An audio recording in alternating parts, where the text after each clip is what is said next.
So I'm in Farnborough today at one of the hidden gems of the aerospace sector, the National Aerospace Library, run by the Royal Aeronautical Society, an absolute goldmine for aviation archive, books, reports, magazines, artifacts. Let's take a look inside. So here we are in Europe's biggest aerospace library, and here is our chief librarian, Tony Pilmer. Hi, Tony. Hi. What have we got here today? What haven't we got here today? How many? First off, how many books have we got? You got in this this library? We've kind of given up counting. We reckon about 30,000 books, about 40,000 magazines, technical reports, lots of archive material. And there's we are packed to the government. And there's photos, films, artifacts. You name it. Right, let's take a look. Right. Let's dive in. Let's do that. What have we got? Where do we start? I suppose we have always been here to look after the interests of our members. So whatever our members have been interested in, we've been trying to collect and help them with their investigations. So we do that for people today, and we have done that for the last 150 odd years. So over here we've got a collection of current day magazines and journals. Okay. Covering the current awareness stuff, the society's material. Our members are interested in airport management, air traffic control, maintenance, airport management. So we've got all that kind of material that people can look through here. Fantastic. But the majority of stuff people want electronically these days, so they can go onto our members can go on our website and search our e-journals and magazines. The great tension with a library like this is it's so important that we keep up to date with our current material, but the sexiest stuff tends to be the older material. I'm glad to see you've got a certain aerospace magazine here from. We have one or two copies. Yeah, one or two. We've even got the really old ones, which are actually newspapers. We go back 50 odd years. Happy anniversary, by the way. Yeah. One thing about current day journals is we don't tend to get rid of much. So we've got the journals that go back to the year dot. Right. So if you wanted to look at the first equivalent of Aerospace magazine that Society produced, you've got things like the annual reports of the Royal Aeronautical Society. So there we are. Wow. That's 1866. 1866. Was their first meeting of the council on the 12th of January 1866. Wow. Look at that. And of course in those days the Society was a group of gentlemen scholars who were trying to figure out how to fly. Wow. And is there some aerodynamics? What's the graph in the front then? Balloon ascents. Balloon ascents! Ta-da! Look at that. Oh, look at that! From one day in Windsor on the 29th of May 1866. Wow. That is aviation history. Yeah, very much so. Fantastic. All right. And we cover everything. We start off with ballistics, kind of book material that's kind of 500 years ago. We look at lots of ballooning stuff. Ballooning, Yeah, okay. days. So if you wanted to, we were very lucky. Sir Frederick Handley Page of the aircraft company put his hand in his pocket in the 1950s and bought the Cuthbert Hodgson collection. So we've got lots of early books, and we've also got bits of hot air balloon as well. Bits of hot air balloon? Bits of hot air balloon. Going back to, as I say, the late 18th century. So here we are. Fragment of the hot air balloon which Francis Palatti flew in November the 21st, 1783. 1783. Wow. That's amazing. Yeah. And we got material all the way up to a recent AAA book on the fabric of airships that was produced a year or two ago. Right, okay. So all the way up to date. So we've got lots of magazines, as we were saying before. So if you wanted to look at flight from the First or Second World War. Flight, okay. Flight International. Well, before it was Flight International, it was just called Flight, of course. We've got aeroplane monthlies there. Yeah. And the old weekly rival to Flight, the Aeroplane as well. Okay. With the great acerbic editor C.G. Gray. We're actually really lucky. Not only have we got copies of the Aeroplane, we've also got C.G. Gray's original papers. Wow. So lots of the letters which he sent. Yeah. hidden away. So if any historian wants a really over the top, accurate but thought-provoking view of aviation, CG Gray's the place to go to. Wow, and because he was very in favour of twin-engine fighters and the sort of zero-storer type ideas, and ignore the Spitfire, ignore the Hurricane. What you want is both fighters. We can't all be right. Yes, but those who don't make mistakes don't make anything. Though he was incredibly controversial, so there's lots of things he definitely got wrong. Which is why he was sacked from the aeroplane before the Second World War. Brilliant. Yeah, lots of other amazing stuff. So, difficulty in all these tours that we do is trying to actually pick out, spend lots of time looking at historic stuff. I like aircraft factories. Aircraft factories, yeah. Right, okay, show us this. Lots of people think that things weren't written down during the Second World War, but they were in books like this. So if you want to see inside a Second World War aircraft factory, see reduction tool, techniques, you name it. Quality control, furnace blazing. So this is like a journal for where to get your equipment from, and yeah, well, it's also explaining techniques. Aircraft producers needed to know about the up-to-date techniques, and they used aircraft production to do so. So lots of people may think that information like that was going to be locked away, but lots of it's in places like this. Blimey. And we're lucky to have the Second World War set. I think we've got a full set of aircraft production. And was this a British magazine? Was it American? Yeah, it's a British magazine. Yeah, wow. I think it's done by the same people as the aeroplane, if I remember correctly. Great. So yeah, lots of gems in there for World War II enthusiasts. So what have we got here? This looks an old. Yeah, as well as having lots of archive material from other places, we of course hold the Society's archive. Yep. So this is the original Aeronautical Journal order book. Right. So if you wanted, they always say in archives that everything connected to money always survives. So this is the order book, so you can see who paid and who hasn't paid for their subscription to the Aeronautical Journal. So starting in the... of course, we did have some famous people who applied for the Aeronautical Journal, and when we originally conserved this a couple of years ago, we had no idea what's inside it because it was so delicate. But if you look on this line here, there's a certain Wright Cycle Company who ordered the Aeronautical Journal for 1908, sorry, no, 1903 and 1904. Dayton, Ohio. Yeah, princely sum of 8 shillings. Wow. Well, they got value for money for that, didn't they? They did. They did. Well, of course, Royal Aeronautical Society members can get copies of the Aeronautical Journal for free through our website. Wow. Okay. And we've got stuff from Cayley. So one of the fathers of aeronautics, George Cayley. So we've got his notebooks and. We are very lucky. We care for the Sir George Cayley collection. We've digitised his selection of notebooks, and that's available on our website, aerosociety.com. Wow. So aerosociety.heritage.com. But this is actually one of the original notebooks in person. Gosh, true. Of course, as you said, Sir George. Wow, look at that. So as well as the descriptions, we've got the drawing. First flying machines, yeah. Wow. Yeah, very much so. Here's flapping wing concept. Flapping wings. Amazing art as well as the description. This is like picking up the Ark of the Covenant in Raiders of the Lost Ark, isn't it? You know. Yes, very much so, very much so.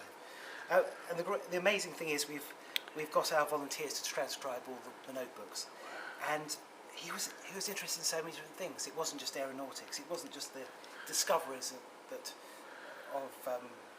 how to get. Everybody thought before Cayley that aircraft, you just need a lot of power to push an aircraft up. Yeah. But you need lift and push. He's the one who discovered that. But he also did things like one of his farm workers got injured in a farming accident, and so lost a hand. So he made an artificial hand. He did the gearing for bicycles. Another connection to the Wright brothers, I suppose. And his thing actually flew, didn't they? They actually did a replica of a glider that was flown. A few years back. Yeah. He was very intelligent, though. He wasn't the man who went inside it. He got his footman to do it. You're not a gentleman, a baronet in Yorkshire for nothing. You have to use your money to do things. Wow. What else have we got here? Well, back to Cayley. also got this, which is his dihedral parachute, Oh, right. which is the only piece of his apparatus that still survives. Wow. My new boss came in, and luckily she's an aerodynamicist, so she reckons that what he did was change the weights of the central of the dihedral parachute, and then could see the different speeds that Wow. came down. Amazing. Amazing. What else have we got? We're not just looking at the really old stuff. We've unsurprisingly got to the world of aeroplanes. So you've got things like, I love these. After the Second World War, we went over to Germany and did lots of investigations on what was inside the German aircraft industry, what succeeded, what was good, and what we could learn. So we've not only got the official reports. This is Sir Roy Fedden's secret trip to Secret? Germany. Yeah, secret Wow. trip to Germany. We always like something that says great secret in it. So this is the official report on the German aircraft industry, jet engines, rocket fighters, V2s in there. Oh yeah, look, oh my, Yeah. what's that? Right. We'll have to later. all your secret Luftwaffe stuff and Yeah. and wind tunnels, because obviously Germany was ahead in wind tunnels, Very much swept wings. Wow. Yeah. Not only have we got the main reports, we've also got the subsidiary reports. So we've got about 8 boxes of these BIOS reports Right. that go into different aircraft factories and different research establishments and talking and interviewing lots of different people. Axial flow engines. Yeah. If you wanted to know more about that, there's the most famous investigator was Winkle Brown. Yep. And if you went onto our website, there's a video and a podcast of Winkle Brown, and part of it he discusses going over to Germany, interviewing Goering and others. Wow. It's well worth listening to. Well worth coming in and having a look at these too, if you're interested. Amazing. Yeah. We've got some secret company stuff. So we've got things. This is recently in. Experimental. Yeah. Yes, from the company became Miles Aircraft. Sparrowhawk. Yeah. Ooh. Second World War reports. Miles Aircraft. Oh, right. Oh, okay. So Advanced. Miles Aircraft. This is some information on the advanced trainer to OR-215. Right. So, internal documents, 1946, with how they're going to respond. And if they were given the money, this is the type of aircraft. Wow, look at that. That is, that's quite a nice looking trainer, isn't it? It is, isn't it? Yeah, yeah. We just don't have British material. One of our fellows wasn't doing too well in 1940 for orders, so dumped all of his stuff at the Royal Aeronautical Society and said, look after it. He wasn't doing too well because he was the Junkers agent for the United Kingdom. So we have lots of amazing material, company brochures, technical information, all the stuff that you would need to sell Junkers material to Britain and elsewhere. So, what have we got in this one? All in German. So that's the Junkers logo. Yeah. And this is it. This is presumably he's. Oh yeah, the A50. So this is marketing material. Marketing material, yeah. Yeah. But it gives you lots of the technical information that you may need to know. Or at least stuff that Junkers wanted you to know. Amazing. And as you can see, our volunteers have gone through and replaced all rusty staples, and we put them in acid-free environments so future generations of historians can look at them too. Wow. We've also got lots of material written by our members. Right. And unpublished material. So this I brought out is a biography of Freddie Petter, Right. English electric designer. The Yeah. Amazing genius, temperamental genius. And this was an unpublished one written by a few people who knew him. Right. So we've got a selection of papers that come from different aeronautical engineers who are members, telling their inside story. This is absolute gold mine for aviation historians, all, isn't it? I mean, It is. Talking about members, we also are lucky that we've got some of our membership files. right. So what I've done is brought out one for Sir George Doughty, Right. who was originally a member, not of the Royal Aeronautical Society. He was a member of an association that amalgamated into the Royal Aeronautical Society called the Institution of Aeronautical Engineers. So you can see his original application for the institute here. Yep. The reason why he's joined, the reason why he was qualified, his background, Referee. referees, that kind of stuff. We've also, So hopefully this isn't covered by GDPR. no, sadly Sir George has died. Okay, just checking there. Yeah. We don't have to, yeah. But he saw the light of his ways, and he did join the Royal Aeronautical Society, so you can see his associate fellowship application there.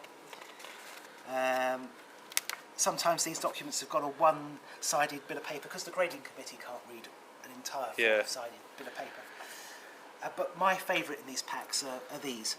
These are promises, like a Boy Scout promise to do what is right, what is good, do your duty to God and to the Queen, serve everybody. Really? And read all the journals, go to the events and be a good person. I promise to promote said objects as said RAeS, as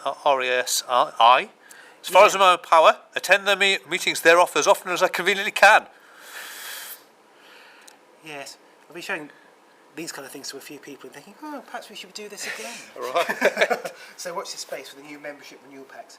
And a few years later, not sure how much later, here's his application to become a fellow.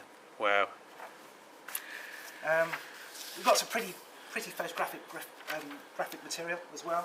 So I rather like our posters. So Look at that. if we open up this, you can see a collection of KLM and other posters. Wow, look at that. So, Oh, that is classic, isn't it? And that one. of course, sorts of law. It's not the side to show you. Let's go and turn it round to you so you can see. There we are.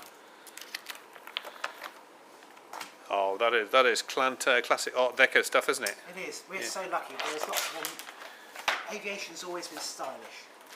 In places like KLM, I don't know if you can see over there, we've got the Royal Air Force display posters over there, which you can actually go onto our website and buy copies of if you wish. Oh, Even route maps, route maps. which posters, which actually brings us nicely onto one of our online projects. As you probably know, we've been releasing lots and lots of podcasts on a monthly basis, covering lots of old interviews with test pilots, people like Chuck Yeager, White, and lots of lectures to the society. So things like Frederick Handley Plage talking about the first big aircraft and launching it, and the problems he had transferring a big aircraft from his factory to the test grounds. There's a story and a half. But later this year we're going to start releasing a series of interviews of pilots and others who pioneered the London to Australia route between the First and Second World Wars. Wow. Lots of interesting stuff there. Lots of amazing stories. And can people get this on the and is that on the merch? I'm not quite sure about on the merch, but if you go to aerosociety.com/prints and posters, you can have a look and see what we can get. Right, yeah, lots of photos from our archives on there. About Wow. 13,000. If you want a real challenge, you can get a puzzle made up of an airship structure. Really fun. If you want a real challenge. Do you like to see what the rest of the library is like? Yeah, let's go and have a quick look. What about this as well? Yes. The only problem with this library is you can spend ages looking at the amazing things that you bring out. So this is a box entirely nicely called Special Relics. Right, Special Relics. So again, this is like the opening of the Ark of the Covenant in Indiana Jones, and Light comes out. Light comes out. So in here we've got things like original Schneider Trophy contests, the great speed race that did lots to improve aviation in Wow. the war period. This is an original 1929. 1929 Schneider Trophy program. Again, the design is amazing. Wow, look at that. So that's all the entrance in there. Yep. Gloucester Napier V1. Look at that. Get your spark plugs here. Superina and Napier. That's one of the great sadnesses of libraries is during the time when they bound magazines and journals, they got rid of all the adverts around the backs and the fronts. Yeah. Luckily, we've got a few loose copies, so we can check it. Oh wow. Folland and Napier. Folland, yeah. Great fun. That is amazing. What else have we got in here? We got. This is rather snazzy. I love the menus. So this is a souvenir menu of the London Aerodrome first annual dinner, March 1914. So in here you've got some autographs of some of the greats called Claude Graham White. Yep. There. Can you see anything else there, Tim? My reading upside down is not. So that's C. Gray. C.G. Gray. Oh, Yeah, yep. C.G. Gray. Yeah, yeah. Gray. Sometimes the dishes are great in these days. They decided to name the dishes after the achievements. So you often find meals of soups named after aircraft. Which Wow. is rather snazzy. Look how lavishly illustrated it is, though. That's a menu. Yeah. Well, of course, these were Formula One racers of the pre-World War One. Oh, look at that. Very stylish. Incident on Henningdon Saturday. Baroque in the barrier, winning by a few feet, only from Martin and Maureen Saunier, which flew underneath him as they crossed the line. That's an air accident. We're just waiting to happen, folks. Yeah, no air accident investigation branch in those days. Right. Whew. Well, So let's have a look at the rest of the library. We're scratching the surface here, folks. Yeah. We're up to 20 minutes, and we've only just got through the first bit. So tell us what we've got. Well, surprise, surprise, library, we got books. So we've got things like the Society's conference proceedings here, where and my colleagues currently, as we speak, loading up some of the conference proceedings which haven't been put online and putting on our new library catalogue.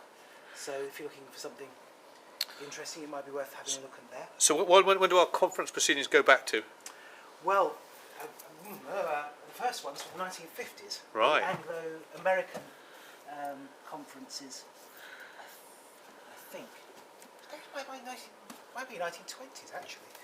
But the first one we've got in this here are the kind of Anglo-American ones, where we held conferences with the AIAA's predecessors. Wow. Shindigs of Brighton. Right. Things like that. Okay. Yeah. Right. So we've got things like Jane's All the World's Aircraft, while it was still published in paper form. Okay. Oh, we've got all the Putnams here. Oh, yes, got So all all the the Putnams. Look at these. Must admit, when I first started working here, I thought I'd be into the Janes all the time, but the Putnam ones are still absolutely amazing. And then we've got all the Janes here. So All the way gosh. back to Jane's All the World Aircraft. Airships. Airships. Yeah. 1909 was Jane's All the World Airships. Have you got Jane's fighting airships? Ha! Well, there was a gap in the market. Yeah. Look at all this. We've Well, moving on. moving on. We've got books. So Air Britain here. Oh yes. The Air Britain archives. Yep. The latest aviation historian. Yep. That's on display at the moment. Air enthusiast. And over the years, we've gone through lots of these magazines and actually indexed them. So. And wings. I remember that part work. Great fun. Yeah, this is our main bookstop. So, surprise, surprise, library, done by theme. So we've got books on aerodynamics, we've got books on aircraft, air operations, air transport, aircraft design. So you've got your new copy of Governmentson. We've got paper copies and now copies of our on our online library. Gosh, look at all this stuff. Yeah, lots of our history books are actually either side of the current day books. So 21st century airline management is next to sustainable aviation, which is next to books on the history of BOAC. And obviously, what's the connection with this character here? Oh, Cody. Well, you can't be in Farnborough and not know about Cody. Cody was, of course, the first person to fly in this country, and it was, I don't know, a 5-minute walk that way, and the bins behind the Aviators Hotel. Right. A great tragic showman. There's a great podcast or two about Cody Hayley and Cody on our website, so do search for Peter Reese's Cody a Hero if you want to listen to an interesting lecture on the great man. Brilliant. Okay, let's try to come and look. So yeah, you got your aerodynamics there. Yeah, helicopters, gliders, manpower flight. Helicopters. Yep. The airship. Yeah. This is rather snazzy. This is actually, we've actually even got bits of airship. Have you seen this before, Tim? And a salamander pit. The salamander. Bill Gunston, the salamanders. Oh right, bits of airship. Yeah. Pick up that. Oh, yeah, it is light. It is. Everybody says that. Yeah. You said the right words. So this is a bit of a semi-rigid British airship from the end of the Second World War. Wow. Built in Italy, operated by the Royal Naval Air Service. 54 hours, 30 minutes in British service, 40 hours. Top speed of 45.9 miles per hour. Right. Yeah. God, that's just one section here, isn't it? Yeah. Journal of Spacecraft and Rockets. Yeah. We have until they stop publishing them in paper. We have lots of the AIAA journals. We can, for non-commercial purposes, make copies, or we can come down and look at them here. Space section, of course. Space section. Yeah, complete with a few models. So that's a juxtaposition, isn't it? Yeah. Especially with the early aircraft at the top. Journal of Guidance, Control and Dynamics. Yeah. Of course, our members are really into lots of heavy engineering subjects, lots of science. So we do cater to those as well as pilots, the historians, the guys interested in UAVs, missiles. Fatigue, corrosion, fracture mechanics. Wow.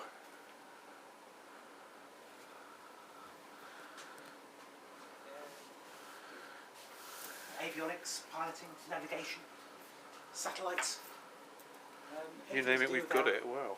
Dream to conquer flight.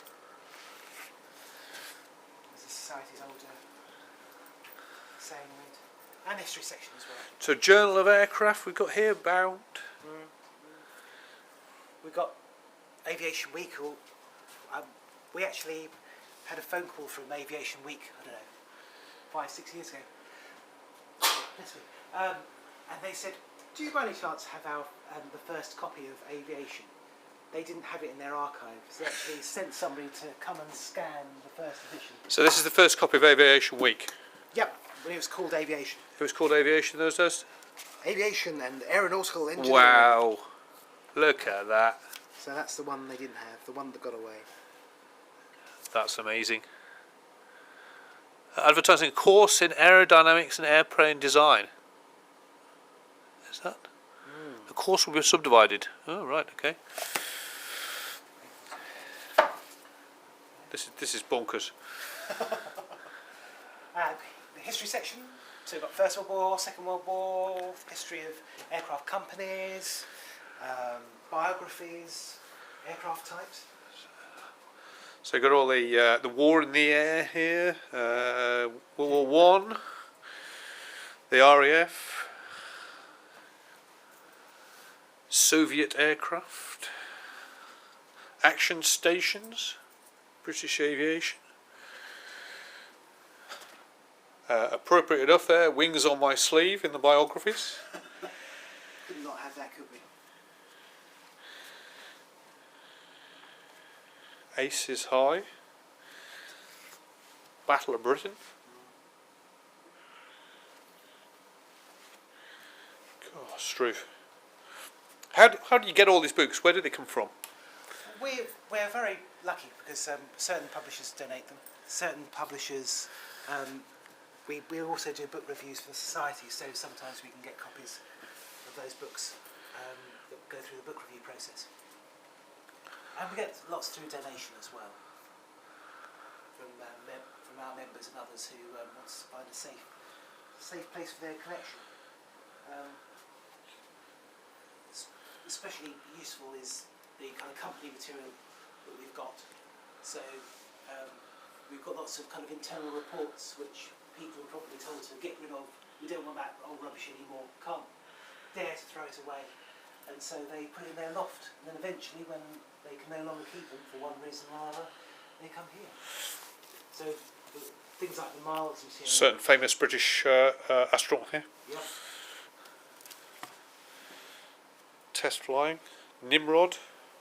Wow.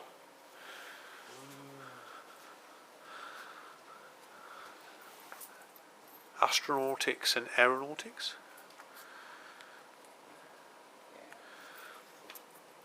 American aviation. Yes. Missiles and rockets. Have we got that? When things get a bit tight up in the modern day section, we actually put stuff into what we call the hub, which is all A to Z by author. Right. So it's amazing what's next to each other. Books on aerodynamics, next to books on hair displays, next to books on aircraft types. Right. So this is your potluck type of. It is. It's a section where people come and those who casually visit the library tend to end up and start rummaging. It's always great to see the great order, but you never know. You always feel like you're achieving something when you find something surprising on the shelves. And what are the models up there? Well, when we moved down from Hamilton Place, the Society's headquarters, about 15 years ago, we went into the basement and went, well, what's not being used? And I think these were two of the things that were not being used. These are actually models, scientific aerodynamic models done by Lanchester. Right. Yeah, to kind of figure out his stability work in the 1890s. Wow. So Lanchester equations and all that? Yeah. One thing they didn't teach me at library school was to get up onto steps with calipers, measuring every aspect of an aircraft, model aircraft, so we could send all the details to America so they could build a replica and match it, which was done, I don't know, 5 years ago, pre-lockdown. They're rather pretty things too. So we got yet more. There's some Concord things which are rather nice. We've got some an early bit of marketing there. Oh, look at this. Yeah, look at all those routes that they're going to fly. Yeah, okay. And not only the earlier stuff, we've got the latest stuff too. So if you wanted to see the monthly, weekly updates of what was Weekly updates, wow. Yeah. The Concord flight news. From what, 1972 is that? Yeah, yeah. So that was the company newsletter. Mhm. Concord Flight News. Wow, that's amazing.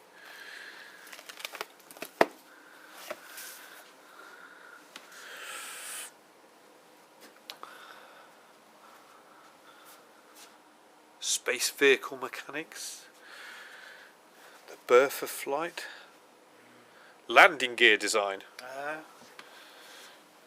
Well, yeah. We've got the old. Oh, the air annuals are rather snazzy.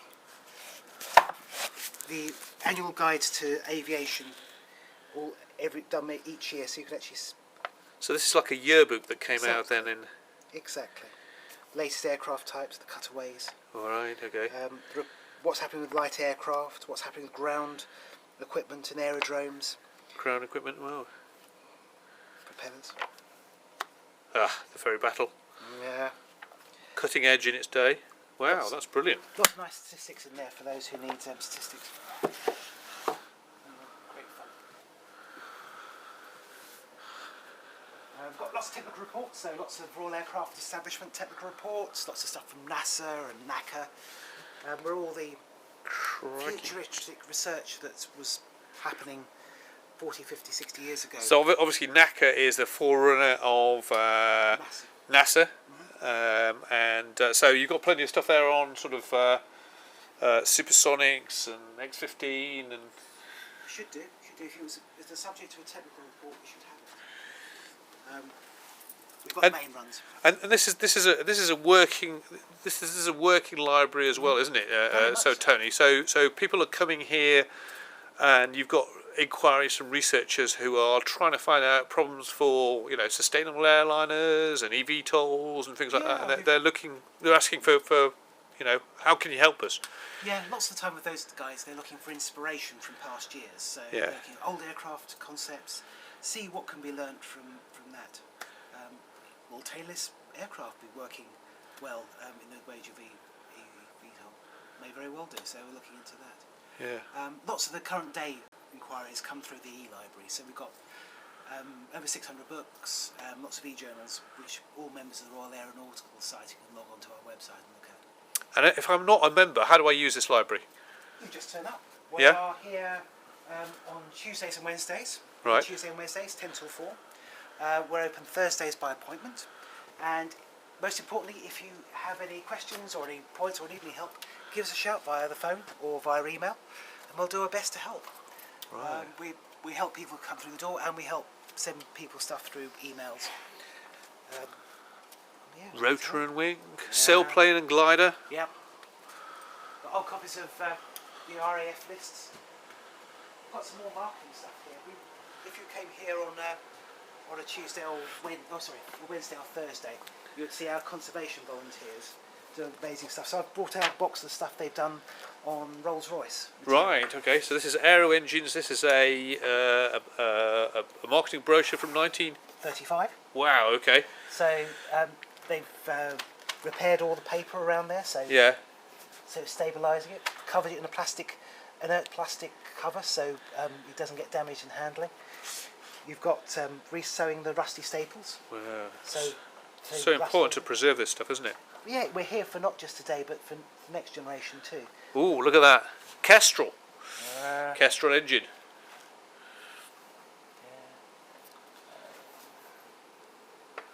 Air compressor. Right, okay. Construction features of the Kestrel engine. Yeah, maintenance manuals for the Merlin. Well, injection pumps for the Merlin. Stroof. So that shows you all the running spares. This is another early Concorde stuff. Yeah. We have some volunteers that whose eyes glaze over when something complex comes up, and then we got volunteers whose eyes light up. So we've got the guys whose eyes light up to do book conservation. So this was in fallen apart. So one of our guys has re-glued it, so it's as good as new. And also did some rebinding. So we've got old copies of the aeroplane. This one's from 1925, which they put in a new repair the covers for. Wow. So you can now use it again. Brilliant. One of our big projects at the moment is trying to get information of what we've got on the shelves online. Yeah. And we're always hunting for the gold dust. And some of the gold dust we've got here.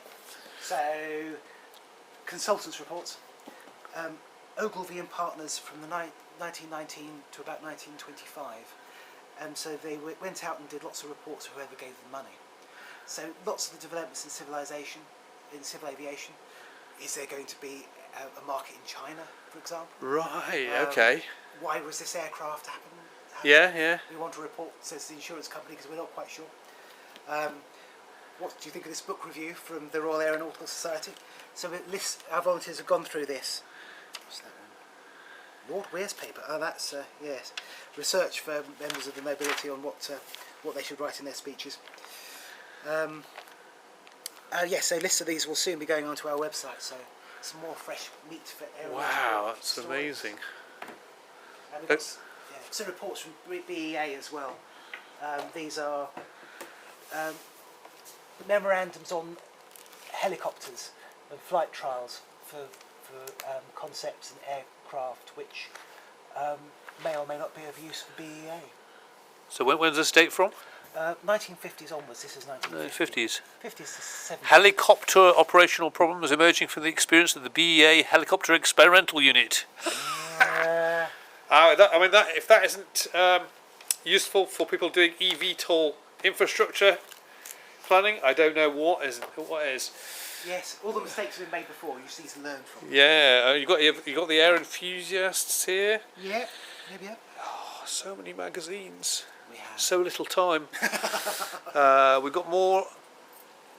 This is the more the kind of potluck kind of. Yeah, our reserve collection. A reserve collection. Okay. Unsurprisingly, lots of our rare materials locked away.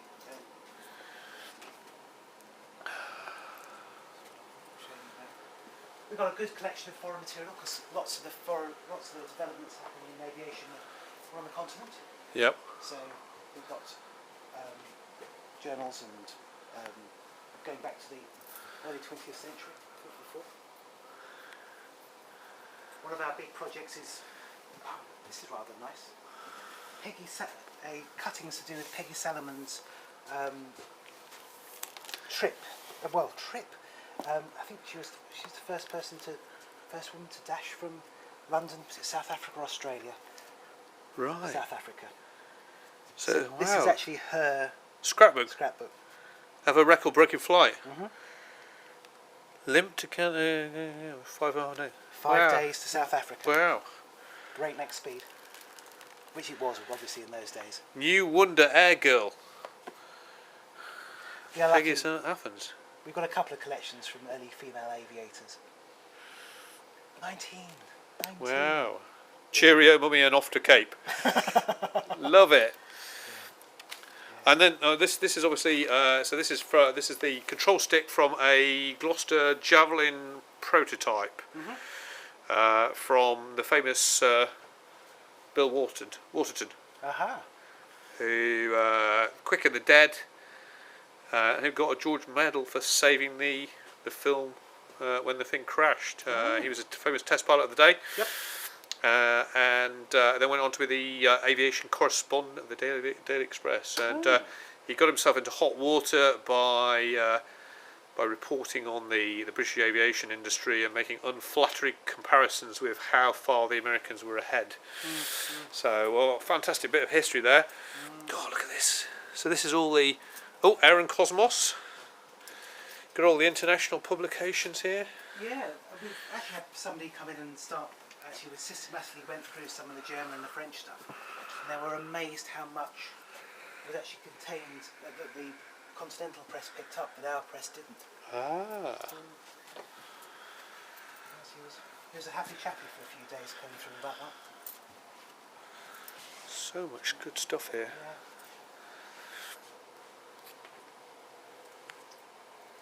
Yeah. So why is there a map on the wall? Why is there a 3D model on the wall here? Well, it's an old Royal Aircraft Establishment flight sim map. We've got one half is here and the other half's at Farnborough Air Sciences Trust. Right. The old idea of putting a video camera across, controlled by a pilot, and then putting clouds over it and they have to do it again. And this is actually based. This is actually a scene from Wiltshire, which annoyingly has been put upside down, but don't tell anybody. Longleat House would be in the bottom right-hand corner. Right. Somebody asked me this very same question about it. I said, well, I wasn't quite sure. And then from the conservation table, one of our volunteers said, I know all about it. I worked on it 20 years ago. So he came and told us all about it. And then you've got here all the official publications and AIP publications and charts and. Yep. Yeah. Well, we've got some material from the CAA. So if you the old aeronautical information publications, we've got their archive set. Right. So if you wanted to see how an airfield developed over time, wow. You can see each of the pages. This is a rotten one. He looks at one with the aerodromes. It fails dramatically. Well, if I could find the right one, you can see the different aerodrome maps and the different changes in places like that. But how the airfield has changed over time. Yeah. Every single time there was a change, they would note the change, date the change, and tell you what's replaced it. Wow. And we've got similar things for the interwar period for the notices to airmen as well. So that would be useful in I mean, not only, I suppose, historians, but people doing period dramas, or people recreating things for films, or local historians as well, of course. Or flight simulation enthusiasts who want to recreate an airfield in 1939. Want to be accurate? Yeah, want to be accurate. Gosh, this is amazing. So stacks. What are the stacks? You talked about the stacks. We're allowed to see. Well, there's always places in libraries you can't. Only librarians allowed to go. Oh right, okay. And I made the stupid comment of showing Tim them earlier this morning. Yes. So if you really want to see what the back stages of a library. So this is the back. We're going where nobody is really allowed to go. So this is behind the scenes. This is exclusive. Exclusive. Oh, look at all these. Look at all these magazines. Look at this. The Wing Japan newsletter. Japan's Aerospace and Aviation Weekly, 1983.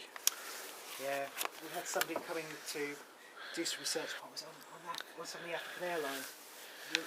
By the way, This is amazing. Now look at this. Royal Air Force flying. Why we need these planes with Barnes Wallace's Swallow on there, and a nice cheery mushroom crowd in the background. Yes. Oh, this is. I mean, oh, another one here. International Air Power Review. And we've got lots of publications from airlines, so Qantas Review. The aircraft manufacturers. Yeah. Locked away, we've got, if you want to know what Handy Page wanted to tell you about some of their civil airliners, we've got the kind of marketing information for the magazines and paper versions too. This is amazing. Yeah. Okay. So this is really behind the scenes and the. More technical reports, the AGARD reports, which aren't available online, the conference proceedings and the other stuff. Aerospace Engineering, December 1987. There you go. Look at that. Look at that. ASV Bulletin. Wow. The Aeronautical News, 1906. 1906. An American publication. Mutual Publishing Company. Airship. These are amazing. So how many sort of inquiries do you get a week, and you know, presumably people ring up and get in touch via email, and you'll go out there and get stuff, bring stuff out for them. We will. We'll, if we can, and we're legally able to, we'll send copies for a small price. Right. Airframe. The monthly newspaper of the British Aerospace Company. A BAC. Now we're British Aerospace. Concourse services build up. And then the Tornado there. Wow. Look at that. It's a proper tabloid. Yeah. Helicopter and hovercraft world. I mean, you know, there's so much stuff in here that you don't know about. I mean, you know, the Aeronautical Journal, so obviously the oldest. So this is the Unbound. Yeah. Talking about the ad, still I like the adverts. So this is the stuff that gets cut out. You've got adverts for Rolls-Royce, adverts from Avro. Your Parnell Pixie. Learn to fly. Yes. The de Havilland School of Flying as well. Oxygen breathing apparatus. Westland's Aircraft Works, when they were producing aircraft rather than helicopters. Yeah. The Journal of the Royal. So this is one of our journals. Yep, 1926. 1926. So this is it, folks. This is the world's oldest continuously produced aeronautical journal. Amazing. Look, you know, December 202. I think I still remember possibly working on that one. That's dating me. Got some space stuff as well. Got some ESA material. Wow. And yet more boxes of historic stuff which volunteers have conserved. Gosh, Struth. So as well as the sort of paper stuff, you've got films. There's films. Obviously, we can't show you the films here, but there's films and there's audio and. Yes, we've got our own YouTube channel. Yep. With 40 video films on there. So if you want to see the first in-flight movie films and rare stuff from Miles on there too. Lots of helicopter stuff because one of our societies that became members of the Royal Aeronautical Society, the Helicopter Association of Great Britain, they were very active in collecting films, so we've got lots of that on there. And as I was explaining earlier, we've digitised lots of the old lectures that we've got. So on a monthly basis we've been releasing those. So it was White on the X-15 this month. Wow, yes, yeah, no, that was a great lecture, yeah. And you must be constantly discovering stuff that you didn't know you had and finding things, yeah. Yeah, it's always a delight to do tours like this because you can do the same things every now and again, but then going into the corners and seeing what there's there is always a great delight. You never know what's behind that door. Brilliant. All right. Well, I think we've come to the end of the tour. I'm just looking at the time here, 50 minutes, which was which is supposed to be a nice 10-minute a 10-minute kind of overview, and we're almost an hour. Tony, it's been absolutely brilliant showing us this, and yeah, come down here. Where are we located? We are on the Farnborough Business Park, which used to be the old Royal Aircraft Establishment site, the old Weapons Research Building, those who know it, right next to the Farnborough International site. And where do we find you online? Go to www.aerosociety.com/NAL, and there'll be links to our library catalogue, so you can see what we have before you visit or before you inquire. Links to our film archive, links to our podcasts, links to our book reviews, and most importantly, our contact details. So if you need us, let us know and we can help. Brilliant. Okay, thank you so much for your time. Thank you. Nice to see you, Tim.